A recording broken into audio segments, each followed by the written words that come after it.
মেয়ে সারাটা দিন খালি দরজা দিয়ে থাকে। এই জ্যোতি, কি করছিস? আরে খুপি, ওই যে নামাজ পড়তাম, তো নামাজ পড়বো, তা আমি কে বলে নামাজ উজু করে এসে বসলাম, আর তুমি আসলে। এখন ফের নামাজ পড়বি কেন?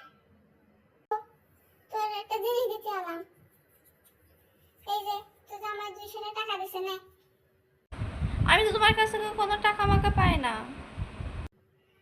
নিতে বলছি না নে। আমি কি কি স্বপ্ন দেখছি নাকি জেগে জেগে? হ্যাঁ, ইচ্ছা আমি নাও। নামাজ পড়বে এসা পড়ো। আরে এরকম করছিস কি করতে? কতবার বিয়াদব চিন্তা করছো? আরে তোদেরকে আমি দিই না কিছু। আর তোর বিয়াদব আচ্ছা মানুষের ভিতরে সভ্যতা করে। এদের দিয়ে লাগবে। কি এর বুনাস? আমি কি কি স্বপ্ন দেখছি নাকি জেগে জেগে? আরে কি অদ্ভুত! আর ভাই বিয়ে করে একটাও ভালো না রে। দিলেও দোষ না দিলেও দোষ। আরে নে টাকাটা নে, তুই নে।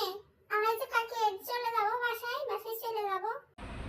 আরে আমি কিভাবে বিশ্বাস করবো তোমার মতো মানুষ? কিভাবে মানে আমাকে ইচ্ছা আমি দেবে? তুমি যে গিফটটা তোমায় ধর, আচ্ছা যাই হোক, ভালো হয়েছে। নিয়ে যদি কোনো সুবিধা বলবি না কি করতে দিলি? এই তোমার কিছু হয়েছে নাকি? তুমি আমার ভুগবো না, তুমি কি আমাকে সালামি দিলা কিভাবে? তোর দিয়ে লাভ আছে? তুই কি করলি? এবারটা কি বললি? এটা সব জানোয়ার একটা। এদেরকে দিয়ে আসছে তা দিয়ে অলক্ষী খালি আমার ভাইটা দিক তাকিয়ে দেখি। আচ্ছা ঠিক আছে,